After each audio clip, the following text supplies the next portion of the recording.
No Ar. Um programa que mostra, divulga e debate o terceiro setor, dando voz à solidariedade e construindo a cidadania.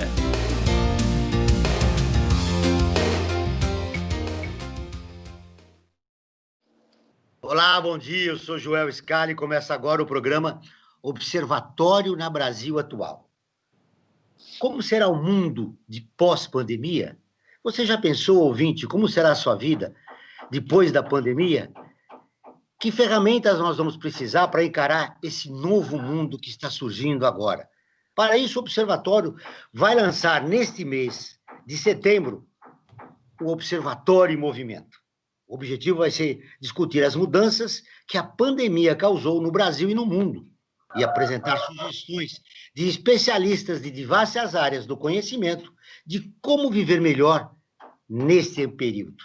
Para falar da campanha do Observatório e das grandes transformações que vão ocorrer, não só no mundo, a partir da nossa vida, mas também eu vou conversar com um Christian Dunker, que é psicanalista e professor do Instituto de Psicologia da Universidade de São Paulo. O Rodolfo Fischer, que é presidente da Associação Brasileira das Empresas de Software, a ABS. Você vai conferir também as notícias do mundo, com a repórter Mônica Grayle, direto de Nova York.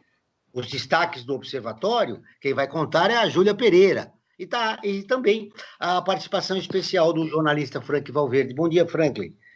Bom dia, Joel. Bom dia, Christian. Bom dia, Rodolfo. E bom dia a você que está em sintonia com o Observatório na Brasil Atual.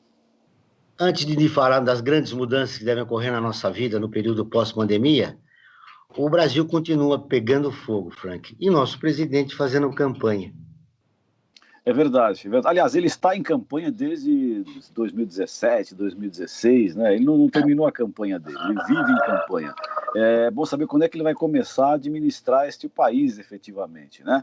Ele, né? Porque em quem ele acaba delegando o poder só joga o país à deriva, né, Joel? Mas governar nada, né, Franklin? É verdade. Efetivamente, para a população brasileira mais sofrida, só vem borrachada, como eles mesmos dizem, né? Ao som de um galo que está cantando aí no fundo, eu cumprimento o Christian Dunker. Bom dia, Franklin.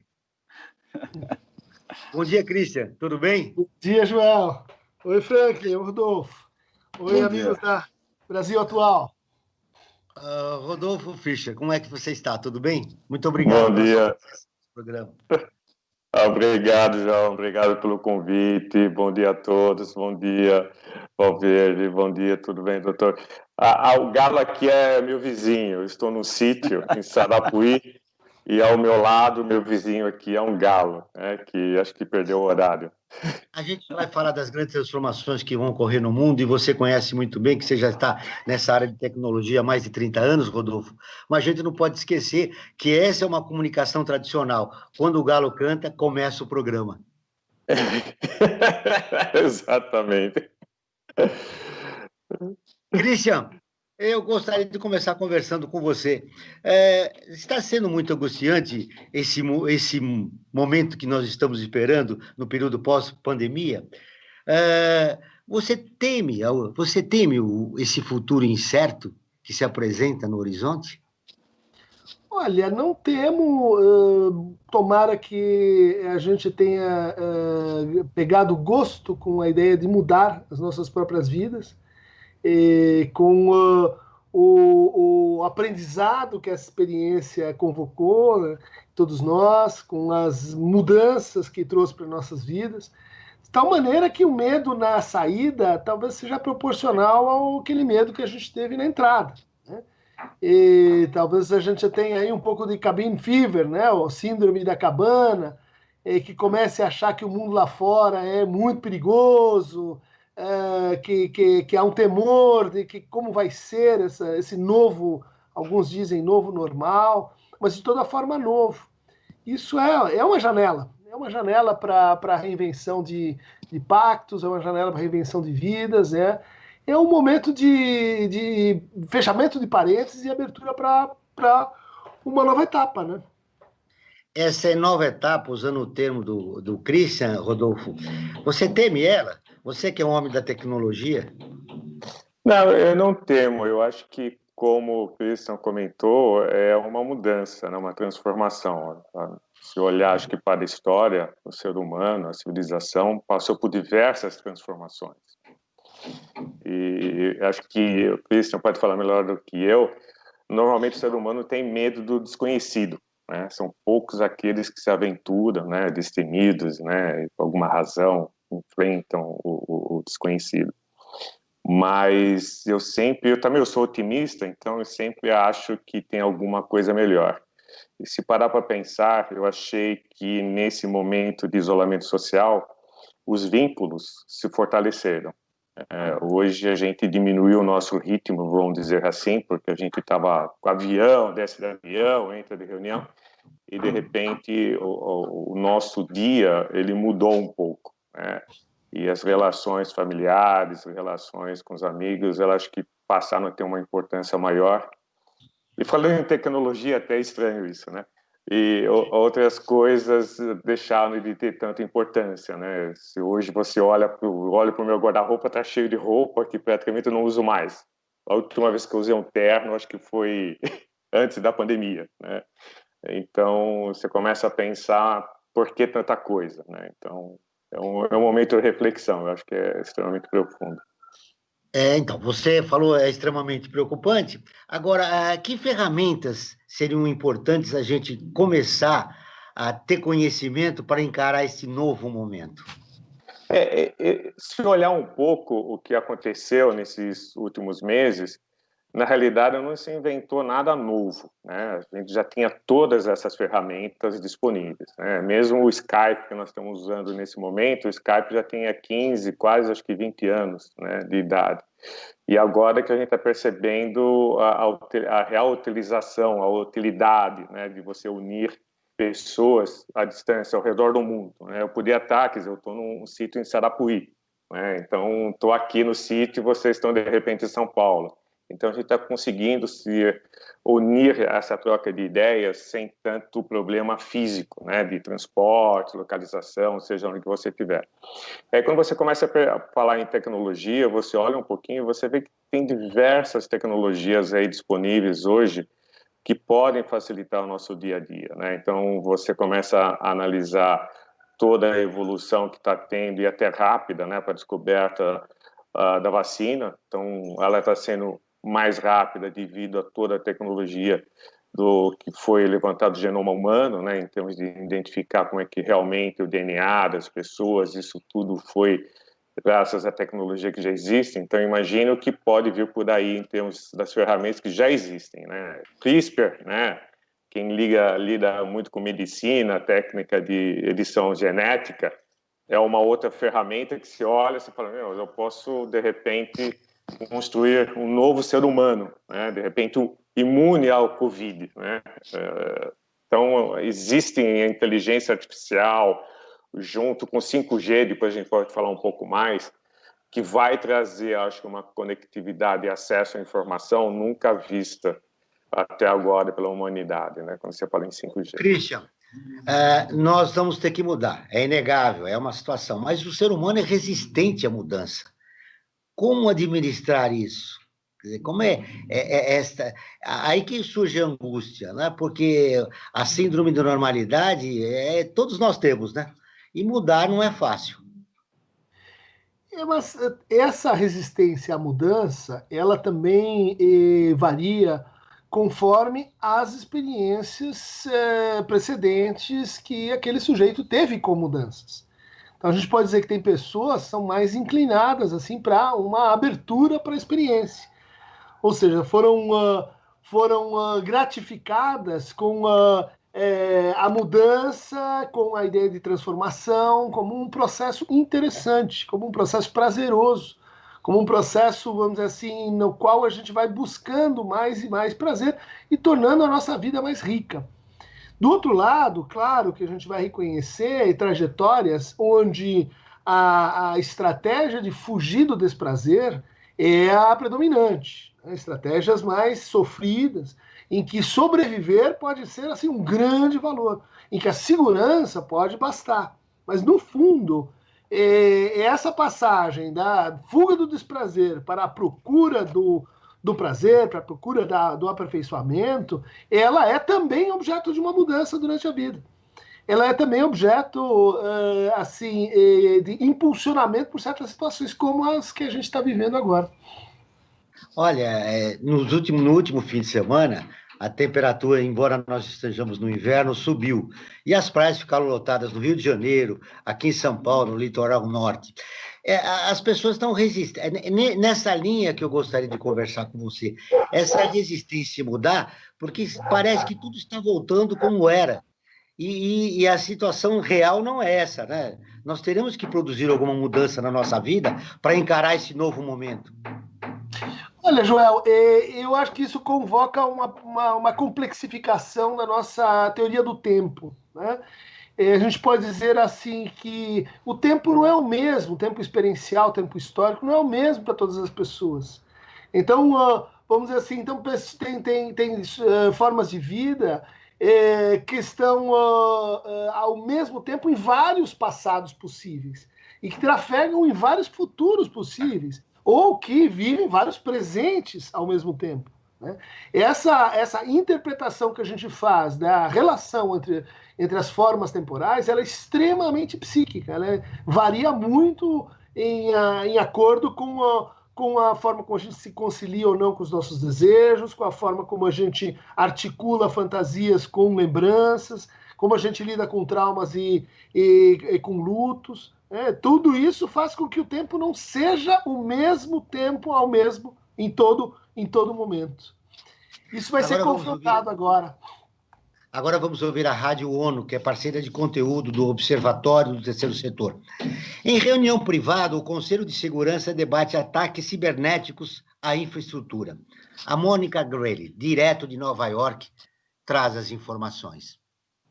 O aumento de ataques cibernéticos a serviços de infraestrutura durante a pandemia e no momento de alta dependência das plataformas digitais foi o tema de um encontro a portas fechadas no Conselho de Segurança na semana passada.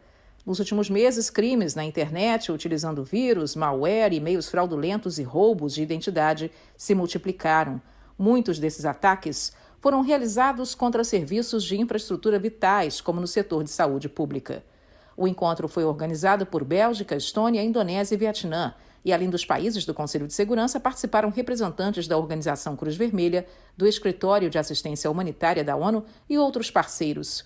Em seu discurso, o vice-representante da Alemanha, Günther Zauter, lembrou que com a crise da pandemia, muitas pessoas ficaram expostas a ataques. Ele disse que a Alemanha condena esses crimes que também colocam a vida das pessoas em perigo. Ele ressaltou que os países não podem apoiar tecnologias de comunicação e informação contrárias às obrigações com o direito internacional e muito menos sob o risco de escalarem e criarem tensões. Para o representante da Alemanha, nenhum ator internacional deveria prejudicar a integridade e o acesso do público à internet, o que é vital para a estabilidade no espaço virtual. O diplomata ressaltou que maus entendidos virtuais podem levar a conflitos reais no mundo. A Alemanha afirma que a questão da segurança cibernética e o aumento de ataques na internet são um tema importante para o Conselho de Segurança e que os princípios de tratados internacionais e da Carta da ONU, assim como da Lei Humanitária Internacional, valem fora da internet e no espaço virtual. Para Zauter, é preciso implementar normas juridicamente obrigatórias ou não para a responsabilidade no espaço virtual. Ele finalizou dizendo que a Alemanha e a União Europeia têm tentado evitar ataques cibernéticos e aumentam constantemente a resiliência nessa área. Além disso, a União Europeia também promove sanções contra esse tipo de ataque para responder de forma firme ao crime. Da ONU News em Nova York, Mônica Grayle. O avanço tecnológico em função do crime, né? Você imaginou isso, Rodolfo? Então, eu até ia comentar nessa rodada novamente, porque você fez aquela pergunta inicial, não é, se eu tinha medo, receio, né, qual é a visão do futuro. Eu acho que o maior problema é justamente o uso equivocado dessas ferramentas de tecnologia pela humanidade, né, que a humanidade pode usar do lado positivo ou negativo. E, infelizmente, a gente sabe pela história que muitos podem, né, tem nosso especialista aqui em psicologia, que pode muito bem dizer, a mente humana é que vai dar a aplicação. A tecnologia está aí, é uma ferramenta. Né? E ela pode trazer muitos benefícios para a humanidade, e pode trazer também sérias consequências se elas não forem utilizadas adequadamente. Uma das coisas que eu estava comentando rapidamente no início, até um pouco antes, é o que aconteceu praticamente há uns 3 anos atrás, com a elaboração daquele fake vídeo por estudante da Universidade de Washington, de um pronunciamento do ex-presidente, não é, Barack Obama, dos Estados Unidos. Se assiste aquele filme, parece real, né? Na realidade era totalmente fake. Então, num mundo que nós estamos indo praticamente virtual, onde as comunicações, as informações são todas virtuais, fica complexo você realmente identificar o que era um vídeo real ou irreal, né? Então, a parte de fake news, ela pode ser muito mais complexa, né? Quando se usa essas tecnologias extremamente avançadas, né? Então, é complexo. Esse é o campo para o Christian, trabalhar a realidade e a supra-realidade. Qual que nós vamos viver agora no momento? E na pós-pandemia. E outra coisa, será que você realmente consegue mudar o DNA de uma pessoa? Que você consegue, qual é o efeito disso? Né? Já pensou se países estão aí produzindo em seus laboratórios um super ser humano? Né? Preocupado com isso, Rodolfo, entre outras coisas, o Observatório Terceiro Setor está lançando neste mês a campanha Observatório em Movimento. Nós vamos reunir especialistas de diversas áreas do conhecimento para conversar com os nossos seguidores a respeito de que nome deve surgir no período pós-pandemia, quais os desafios que irá enfrentar, né, quando passar essa pandemia, que insiste em ficar, né? A gente imaginou que às vezes ela baixa um pouquinho, depois cresce o número de infectados e mortos. Recentemente, no último fim de semana, a gente viu na Itália, né, agora voltou o número de mortos na Itália, ou seja, nós tivemos uma reviravolta em alguns países da Europa. E aqui no Brasil, a gente está lançando, o Observatório Terceiro Setor está lançando a campanha Observatório em Movimento. Christian, você que participa dessa campanha, o que é necessário para nós, para o ser humano, enfrentar esse novo período? O que vem aí? Que estrutura psicológica a gente deve ter para viver esse novo momento? Olha, voltando na consideração do que o Rodolfo fez, né, de fato, a gente vai precisar de tecnologias. Né? As tecnologias, elas são ferramentas, mas elas também modificam o usuário das ferramentas, conforme o uso, conforme o impacto, conforme o momento em que a gente aprende a usar essa ferramenta. E eu acho que isso se aplica um pouco à nossa situação. O que a gente aprendeu nessa travessia que agora pode ser mobilizado com mais força, com mais autonomia, para a gente fazer um novo mundo, né? Então, eu acho que a gente encontrou solidariedade como um instrumento para a proteção de saúde mental. A gente encontrou uma cultura da escassez, né, em que incidiu de forma diferencial, mas que mostrou que a gente pode viver com menos. A gente encontrou um retorno àquilo que seria assim, uma economia mais próxima da nossa moradia, uma valorização assim da comunidade ao alcance da nossa mão, do consumo de bens na área em que eles são veiculados e comercializados. A gente encontrou a importância da presença do outro, né, pela falta. A gente encontrou valor da liberdade, não poder ir e vir. Ou seja, tudo isso transforma o usuário das ferramentas, né? São ferramentas relacionais, mas também são ferramentas de afeto, né? A gente aprendeu a fazer um outro tipo de partilha social dos afetos, né? Tivemos todos esse trabalho do que fazer com ódio, o que fazer com medo, o que fazer com nossos afetos piores que foram mobilizados, com a nossa loucura, que veio à tona cedo ou tarde, aqui e ali, né? Quer dizer, novas tecnologias ou antigas tecnologias foram mobilizadas para isso. Agora vai ser a hora de reapresentá-las ou apresentá-las para o mundo. Não sei se vocês têm essa imagem assim. A gente vai ter que se dizer oi de novo. Oi, Joel. Isso. Oi, Rodolfo. Oi, Frank. Lembra de mim? É verdade. Mas aí se apresenta uma nova situação, que é a relação do homem com a tecnologia. E aí nós precisamos encontrar um ponto de equilíbrio, né? E a gente está vendo que cada vez mais o homem está dependente da tecnologia. Como você vê essa relação no futuro? Olha, ela é muito promissora, acho que não há nenhum motivo para imaginar assim, cenários distópicos em que as tecnologias ganhariam vida própria e nos dominariam. Isso já está acontecendo, só que é feito por outras pessoas que estão atrás dessas tecnologias, né? Vejo, por exemplo, com muito interesse os desenvolvimentos em inteligência artificial, não sei se vocês acompanharam, um recente computador capaz de continuar textos preservando e interpretando a natureza do texto que você começou. Então o sujeito pôs lá Guimarães Rosa, 2 parágrafos, e ele continuou mais um parágrafo criando palavras que não existem em português, por exemplo. Então, inventando e seguindo a regra que ele aprendeu com o texto base que você introduziu.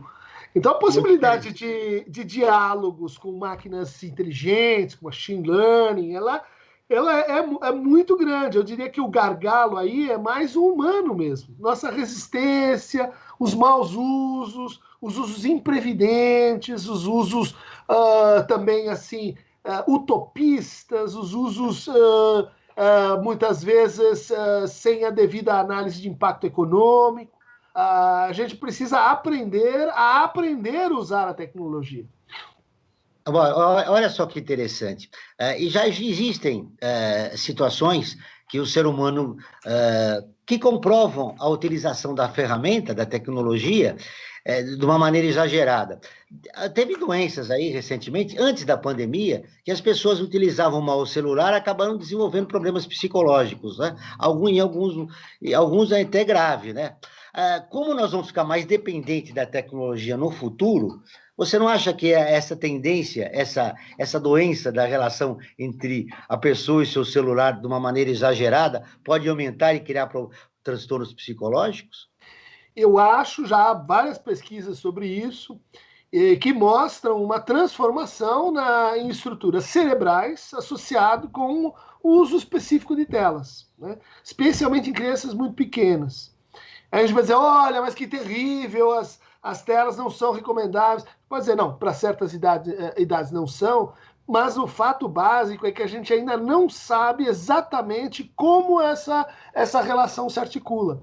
Pode ser que a gente venha a desenvolver relações com tecnologias digitais controladas, né? Mas aí controladas mesmo, quando a gente souber como que a reacomodação cerebral, como as redes neuronais se amoldam, se transformam com o uso de tecnologia.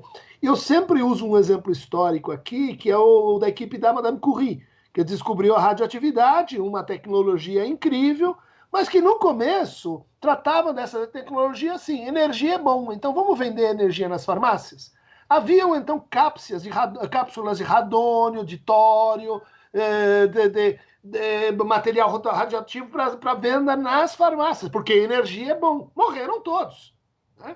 Polônio, a gente pode dizer assim, tinha tecnologia, ela sugere certos usos, certas metáforas, certos empregos, que a gente, infelizmente, só vai descobrir com o tempo, né? Que demora, às vezes, o espaço de uma geração, 2 gerações, para a gente ver como isso se reproduz e que bobagens que nós estaríamos fazendo e que virtudes que nós estamos descobrindo agora. Eu quero agora ouvir o Frank e o Rodolfo. Iniciando com você, Rodolfo. Como evitar o exagero na relação entre o homem e a tecnologia? Eu acho que é praticamente impossível hoje.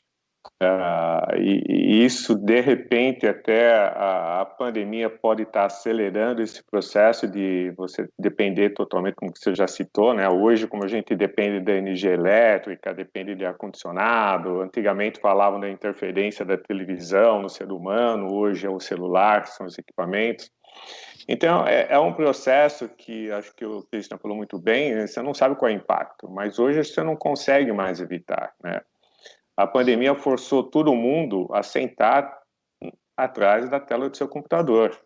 Tanto profissionais como jovens, estudantes, até as crianças pequenas também estão. Hoje, todas as aulas, né, estão sendo feitas a partir de 7, 8 anos atrás de uma tela. Então, você está começando a deixar esse processo de ficar sentado atrás de uma tela como algo comum, né? Já estamos há 5 meses fazendo isso, né? Então, vai ser parte do nosso dia a dia. Nossa rotina vai depender do equipamento, vai depender do celular, vai depender do computador. Você não consegue mais, de repente, desempenhar alguma função, estudar ou não, sem o seu computador, né? Hoje, eu tenho muito próximo de 2 adolescentes, os dois, praticamente, uma já está em fase de pré-vestibular, passa o dia todo estudando atrás do seu computador, né? Então, não tem mais como mudar isso, né? E uma outra coisa que o Christian falou, só para complementar, se a gente olhar hoje, que ele falou muito bem sobre a inteligência artificial, esse vai ser a virada, vamos dizer, dos próximos anos. A transformação digital ela só está começando. A real transformação digital a gente realmente vai perceber quando a tecnologia 5G estiver disponível em todo o globo terrestre, que essa é a ideia de diversas empresas, ter balões ao redor do globo, onde você vai ter acesso a 5G em qualquer lugar desse planeta. Com acesso E o que vai 5G, mudar com essa nova tecnologia?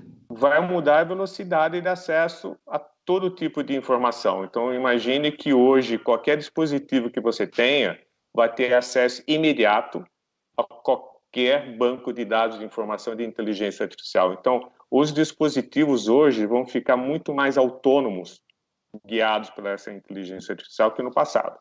Então, você soma 5G, que vai em 10 anos, vai ter todo o globo terrestre.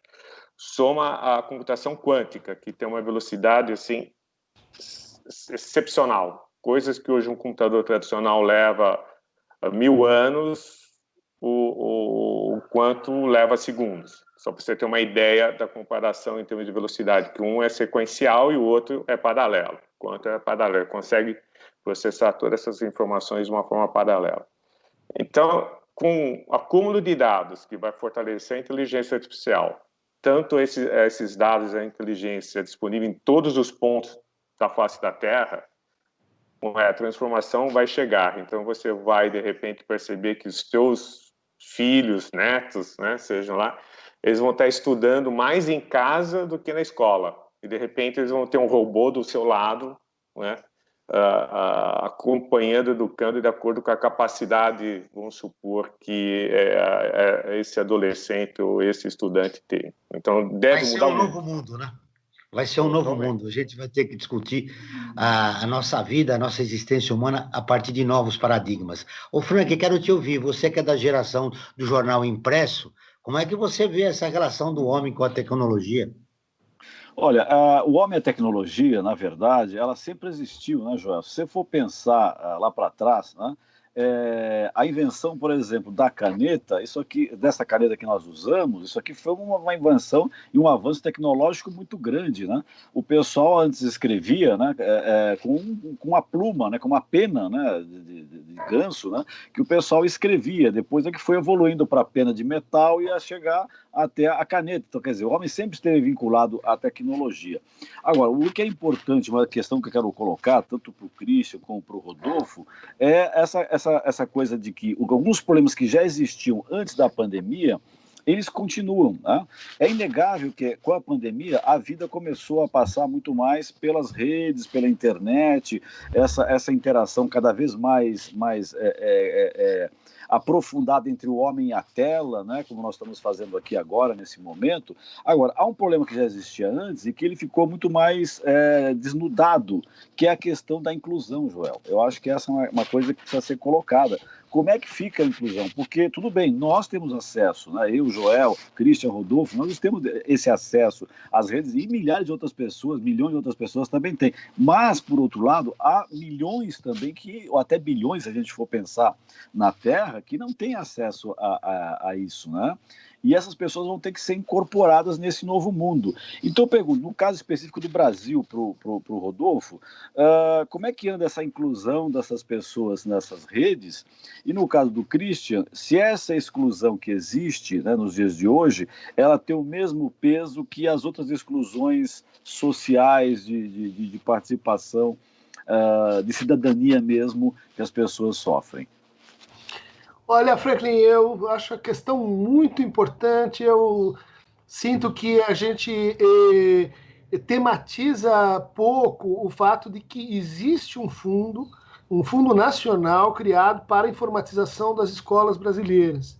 Ele foi um fundo decidido quando da instalação do nosso sistema telefônico, telefonia celular. Então, essas grandes empresas tinham e constituíram um valor suficiente já há anos para que todas as nossas escolas tivessem uma banda larga. Existe um enigma, a caixa preta, porque ninguém sabe quem decide, como decide, e essa verba não foi destinada. Então, agora, na pandemia, essa é uma das coisas que precisam ir a julgamento público. As nossas crianças sofreram indevidamente, porque nós tínhamos recursos, podíamos ter feito, e por algum motivo misterioso, precisamos descobrir quem é que foram os responsáveis por esta barbaridade, né, que custou caríssimo, pode ter custado um ano de cobertura educacional para milhões de crianças brasileiras. E aí eu entro na tua pergunta, né, que como é uma mediação transversal, ela acentua as condições de segregação e de exclusão que já estão vigentes, né? Então, a população pobre, a população negra, a população de mulheres, aqueles que já estão menos disponibilizados para o uso de capital cultural e, eventualmente, social, elas foram mais fragilizados ainda nessa pandemia. Então, a ideia da democracia e da expansão e da universalização do acesso aos meios digitais, ela é de uma potência política que a gente simplesmente está ignorando, né? Tanto talvez essa discussão se torne ociosa, não sei o que o Rodolfo acha, com a chegada do 5G. Mas até aqui, isso é uma repetição, né? Primeiro como tragédia, depois como farsa, da política vigente no país de recusar a alfabetização de nossas crianças. Agora que nós conseguimos colocá-las todas na escola, estamos enfrentando um problema chamado analfabetismo digital, tá? E isso implica pessoas formadas, isso implica destinação de verbas, isso implica política pública, né? Absolutamente ausente, é um detalhe mórbido e sórdido do que a gente viveu aí durante a pandemia. Aí um desafio para o campo progressista do país que defende a democracia. Democratizar a inclusão digital para a população de baixa renda. Rodolfo. Eu diria que não é inclusão digital.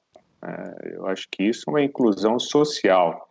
Quando a gente fala no ser humano, nos municípios, nas comunidades, ela tem que ter saneamento básico, tem que ter eletricidade na porta e tem que ter conexão na porta. Porque hoje não é nem você se alfabetizar digitalmente, é alfabetizar. Hoje, como foi dito, uma boa parte da população dos jovens estudantes não estão sendo alfabetizados, e ponto, porque não tem acesso à educação, né? Perderam o acesso à educação. Se a gente olha a Constituição, é um dever do Estado fornecer a educação a todos, né? Então, o Estado precisa realmente se preocupar em levar além do que a gente já sabe, saneamento, eletricidade, etc. e tal, levar também conectividade, porque o mundo mudou, a gente não sabe se vai ter um segundo Covid, terceiro, então isso mostra que a gente precisa ter conectividade, precisa levar informação e acesso a todos, de maneira democrática, aberta, porque quando a gente olha o futuro, essa parte da população que hoje não está tendo acesso à educação, não é nem mais digital, educação propriamente dito, vai ficar realmente socialmente marginalizada, porque o mundo novo requer conhecimento em tecnologia, ponto. E, obviamente, quando a gente fala a conhecimento de tecnologia, tem que ter visto o básico. O básico o que é? Saber falar, escrever, etc. E tal. Então, hoje, essa população não tem acesso à educação básica, vamos dizer assim, né? Que é saber aprender a ler e escrever. Então, a prioridade zero, hoje se olha Estados Unidos, olha outros países, a preocupação que eles têm com educação e acesso, conectividade, é impressionante, enquanto a gente não está assim tão preocupado com esse ponto. Quando a gente fala em educação, conectividade à internet, a gente fala em acesso à informação. E acesso à informação, a gente vem também ajudar na parte da questão de saúde, né? Como você trata a saúde, como você trata o teu esgoto, a tua água. Então, você tem um monte de informações que são extremamente importantes e hoje são acessíveis através da internet, serviços públicos, né? Então, Joel, Falar não dá. de inclusão digital num país ainda que sofre de problemas crônicos, né? Onde a população não tem acesso ao saneamento básico e à educação básica. Agora nós vamos ouvir as notícias de destaque do site do Observatório do Terceiro Setor com a Júlia Pereira. Olá, Júlia, bom dia, tudo bem? Bom dia, Joel, bom dia a todos, tudo bem? Tudo. Seja bem-vinda, quais são as suas informações? Bom, primeiro hoje eu quero destacar a pesquisa Sem Parar, o trabalho e a vida das mulheres na pandemia, que revelou que 50% das mulheres brasileiras passaram a cuidar de alguém durante esse momento.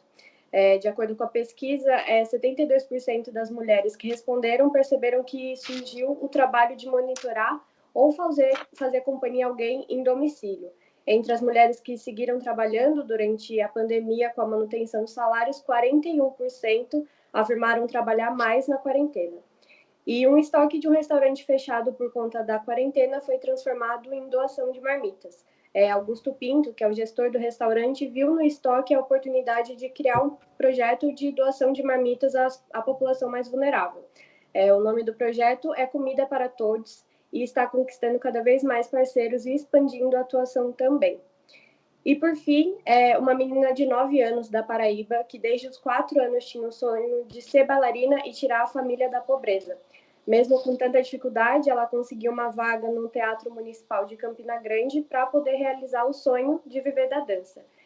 Como não tinha como comprar as roupas, ela começou a receber doações e foi numa dessas doações que um policial entrou em contato com a história dela e com a da família e resolveu criar uma vaquinha online para ajudar essa família que vive nessa condição tão vulnerável. O link para essa vaquinha online está lá numa matéria do nosso site, que é observatório3setor.org.br. Esse surto de solidariedade durante a pandemia é muito importante. Esperamos que ele permaneça, né, Júlia, quando terminar a pandemia.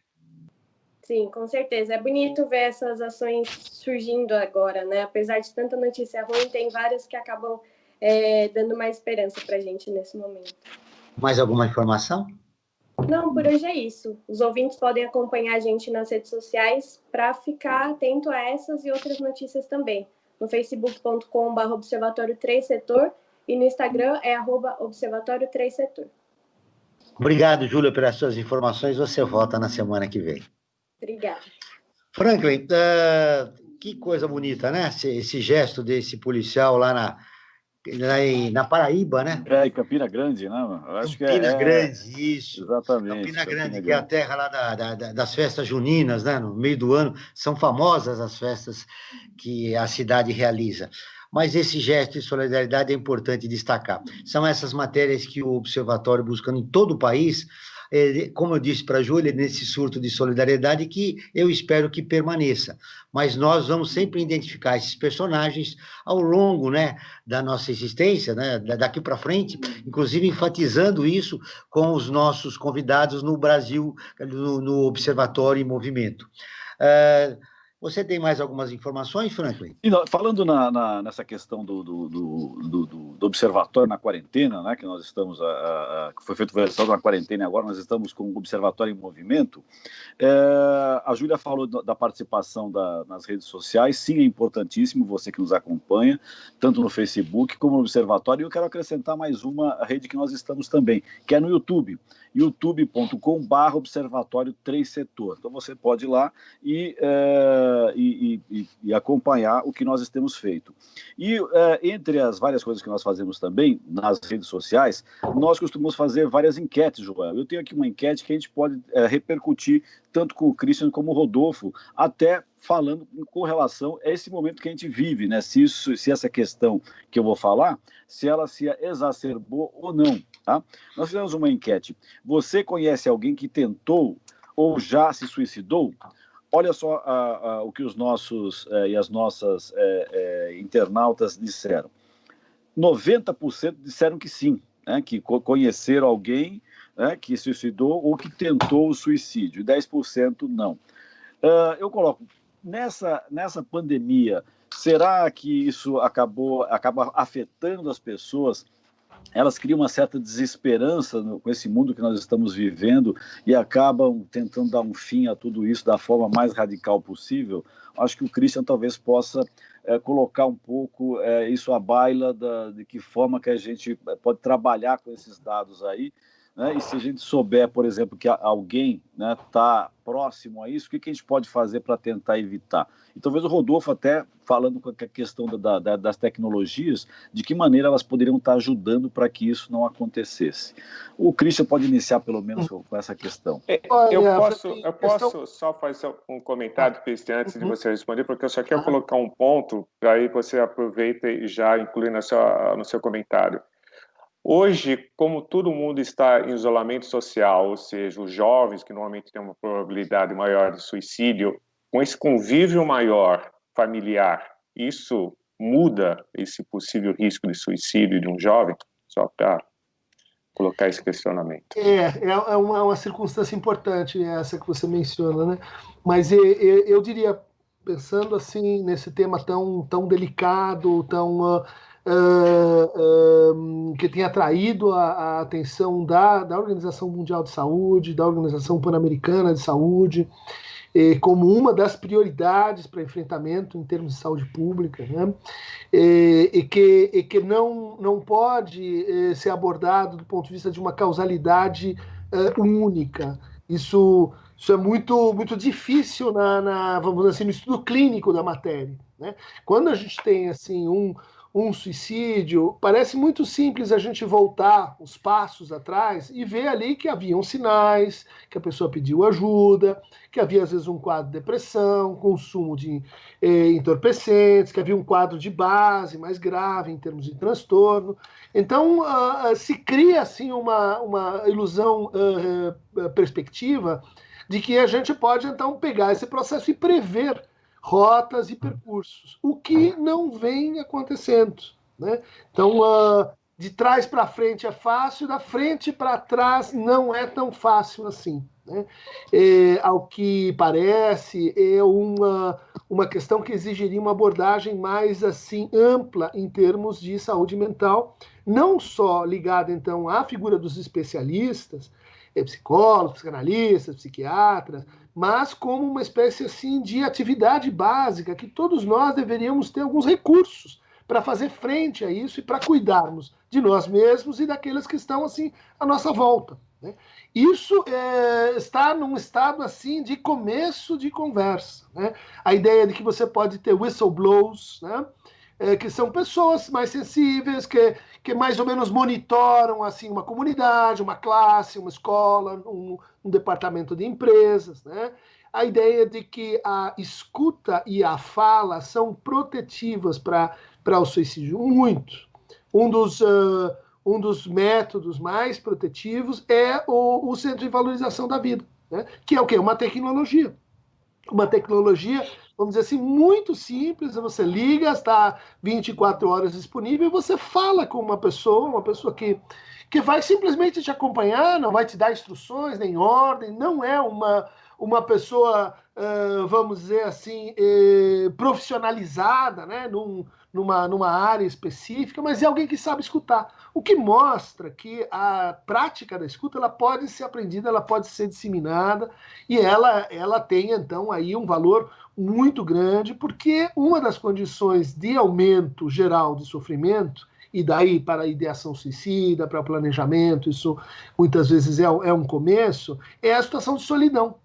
ou a situação de intrusão que você, Rodolfo, bem lembrou, né? Quer dizer, certos espaços, casas onde você não tem você tem uma compressão, uma densidade territorial, aquela intrusão dos pais em cima dos filhos, às vezes com demandas de produtividade e desempenho, às vezes com questões de entrada na privacidade. E isso cria, vamos dizer assim, um aumento de conflito que é muito indesejável para o nosso momento, né? Em que a gente teria que resguardar, criar assim, litorais para que o adolescente que está num momento de vida, que está em separação com a família, que precisa brigar, que precisa reinventar a sua posição subjetiva, ele possa fazer isso, né?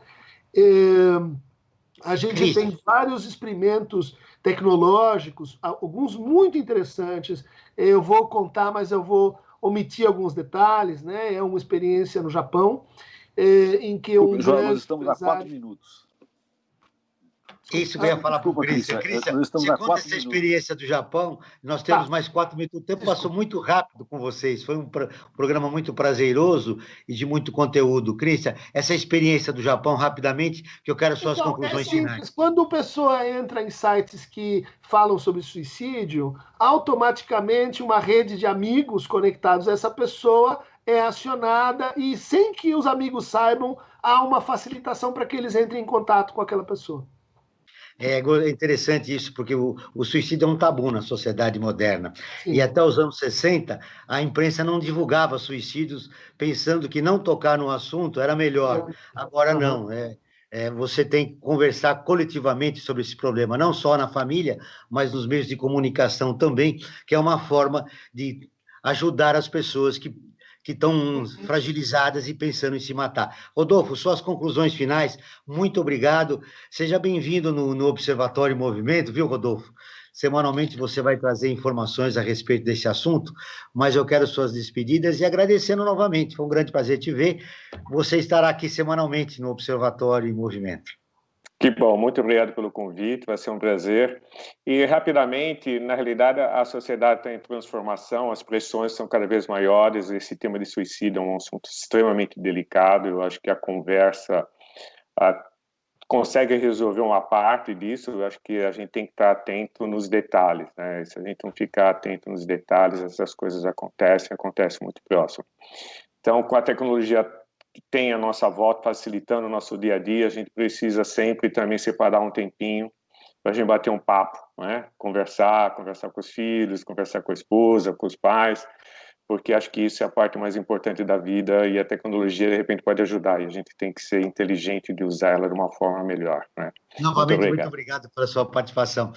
Cristian, mais ou menos 1 minuto para você fazer a sua despedida do nosso programa. Cristian, Observatório em Movimento, você está presente nesse projeto. Eu gostaria das suas conclusões finais, da importância de a gente se preparar psicologicamente para esse novo momento que está surgindo aí após a pós-pandemia. É um momento que vai exigir novas redes, novos projetos de interpretação de mundo e de mediação do sofrimento, dos conflitos que vão se redimensionar. Acho que o observatório ele é um grande conceito, observatório que faz a gente olhar para as estrelas para entender melhor o nosso tamanho e a nossa posição. Porque o impacto sobre os afetos será muito grande, né, Cristian? Sim. O Observatório na Brasil Atual está terminando. Agradeço a presença de Christian Dunker, psicanalista e professor do Instituto de Psicologia da Universidade de São Paulo. Rodolfo Fischer, presidente da Associação Brasileira das Empresas de Software, a ABS. Esse programa foi produzido pela equipe do Observatório do Terceiro Setor. Um abraço a você, Franklin. Até o próximo programa. Abraço, Joel. Na próxima terça-feira, às 9 horas, acompanhe o nosso programa Brasil Cidadão, sempre com assuntos importantes da atualidade. E nós ficamos por aqui, sempre na luta por uma sociedade mais justa, solidária, sustentável e tolerante. Até o próximo programa.